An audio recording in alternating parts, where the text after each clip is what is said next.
में हम डिस्कस करेंगे D5 सिस्टम की तनाबे सुगानो डायग्राम।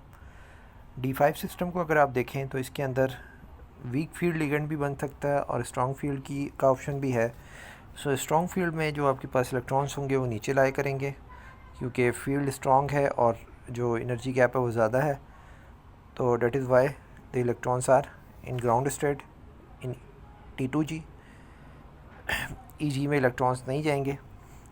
एक और चीज़ इसकी अगर हम डिस्कस कर लें कि हमारे पास जो ग्राउंड स्टेट इलेक्ट्रॉनिक कॉन्फ़िगरेशन होती है स्ट्रॉन्ग फील्ड में वो 2I होती है और ground state electronic configuration for D5 system S6 होती है और इसकी जो ग्राउंड स्टेट मैलिकन ट्रम सैम्बल जो होगा वो 6A1 होगा।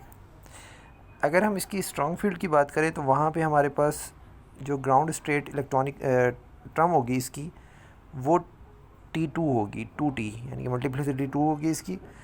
और जो आपके पास मैलिकन ट्रम होगी वो 2T2G होगी। सो ये चीज़ें आपको जानना ज़रूरी हैं क्योंकि इसी के अकॉर्डिंग हम अपनी डायग्राम बनाते हैं। सो डायग्राम में मैंने नीचे भी मेंशन किया हुआ है, यहाँ पे हमारे पास जो D5 सिस्टम है उसकी जो ग्राउंड स्टेट है वो है S6 और जो उसकी एक एक्साइटेड स्टेट हम लेंगे वो लेंगे 2T यहाँ पे। किसके लिए?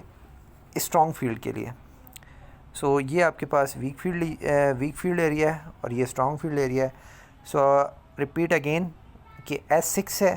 सो S6 के पास जस्ट जो मैलिकन सैम्पल है, मैलिकल ट्रम जो है वो A1 की है, तो 6A1G जस्ट एक्स एक्सिस पे लाई करेगी इस तरह से। और जो आपके पास I वाली ट्रम है ये जब स्प्लिट होती है तो इसकी काफ़ी सारी ट्रम्स हैं।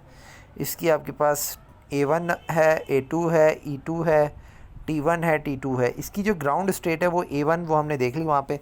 सो A1 इसकी सबसे ग्राउंड में आ जाएगी।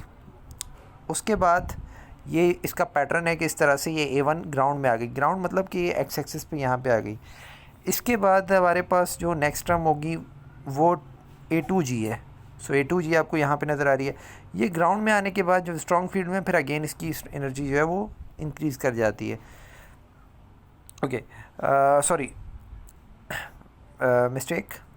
यहाँ पे मैं आपको दिखाना चाहूँ कि जो मैंने यहाँ टर्म लिखी थी इसकी ग्राउंड स्टेट मैलिकन सैम्बल वो 2T2G है।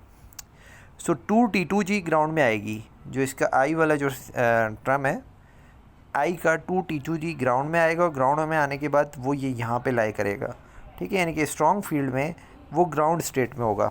उसके बाद नेक्स्ट नंबर आता है A1G का। A1G उससे ऊपर होगा। फिर उसके बाद हमारे पास A2G है, A2G के बाद EG है, EG के बाद T1G है और T1G के बाद A1G अगेन है। सो इस तरीके से हमारे पास ये सारे टर्म्स बनते हैं और इन टर्म्स में अच्छा यहाँ पे जो A1G है ये वाला A1G हमारा S6 का है, 6S का है, राइट। और ये वाला आपको जो A1G नज़र आ रहा है ये आपका I का है। तो इससे कंफ्यूज नहीं होगा, ये जो हमारे पास A1G है 2 बार आ रहे हैं।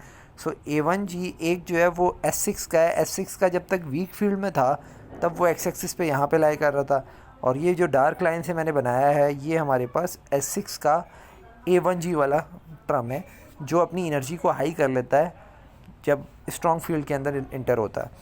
सो जब भी हम ट्रांजिशंस देखेंगे तो वीक फील्ड में वो वाली ट्रांजिशन देखेंगे जो ग्राउंड स्टेट के जो हमारा ट्रम होती है उसके अकॉर्डिंग, जो मैंने यहाँ पे ये वाली लाइंस बनाई हैं सॉलिड लाइंस। और जब हम वीक फील्ड में ट्रांजिशन देखेंगे तो ये एक्साइटेड स्टेट वाले ट्रम की देखेंगे। तो यहाँ पे अगर हम ट्रांजिशन देखें तो एक T2G से ट्रांजिशन पॉसिबल है। क्या ये 6A1G में ट्रांजिशन पॉसिबल हो सकती है? तो आंसर है नहीं हो सकती। क्यों? क्योंकि यहाँ मल्टीप्लिसिटी 2 है और यहाँ मल्टीप्लिसिटी आपके पास 6 है।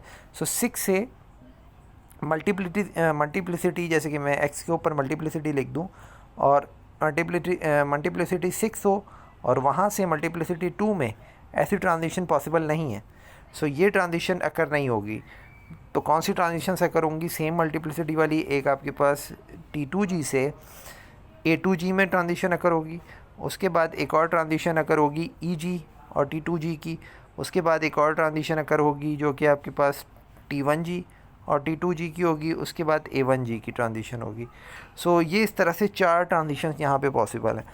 अब अगर आपके पास एक कॉम्प्लेक्स गिवन है, एक कॉम्प्लेक्स गिवन है और कॉम्प्लेक्स गिवन होने के साथ साथ आपको इस तरह की 4 पीक्स गिवन है, राइट, और 4 पीक्स गिवन है और आपसे ये पूछा गया है कि ये जो कॉम्प्लेक्स है ये स्ट्रॉन्ग फील्ड लिगेंड है कि वीक फील्ड लिगेंड है, और आपको तनाबिस-वुगानो डायग्राम भी दे दी गई है। सो अब आप ये बता सकते हैं कि ये जो लिगेंड होगा ये ऑब्वियसली स्ट्रॉन्ग फील्ड लिगेंड होगा, क्योंकि यहाँ पे 4 पीक्स पॉसिबल है, इधर आपके पास 4 पीक्स पॉसिबल नहीं है, क्योंकि 4 ट्रांजिशंस नहीं हो रही। लास्ट लेक्चर में मैंने आपको बताया था ट्रांजिशन और पीक्स का कॉन्सेप्ट, कि जब ट्रांजिशन होगी तो आपके पास पीक अकर होगी, जो लाइट है वो एब्जॉर्ब होगी, अदरवाइज़ ये ऐसा नहीं होगा। सो डेट इज़ वाई कि यहाँ पे कोई ट्रांजिशन पॉसिबल नहीं है, क्योंकि जितने एस ऑर्बिटल स्प्लिट ही सिर्फ एक मेलिकल सैम्पल में होता है, मेलिकल स्टेट में होता है, तो जब ये एक में होता है वो एक ग्राउंड में ही रहेगी और यहाँ से कोई ऐसी ट्रांजिशन अकर नहीं होंगी इस वीक फील्ड के रीजन में। जितनी भी ट्रांजिशन अकर होंगी वो सारी आपके पास इस रीजन में अकर होंगी, जो कि आपके पास स्ट्रॉन्ग फील्ड रीजन है। So it's all about the D5 Tanabe Sugano diagram. Next lecture में हम डिस्कस करेंगे D6 की।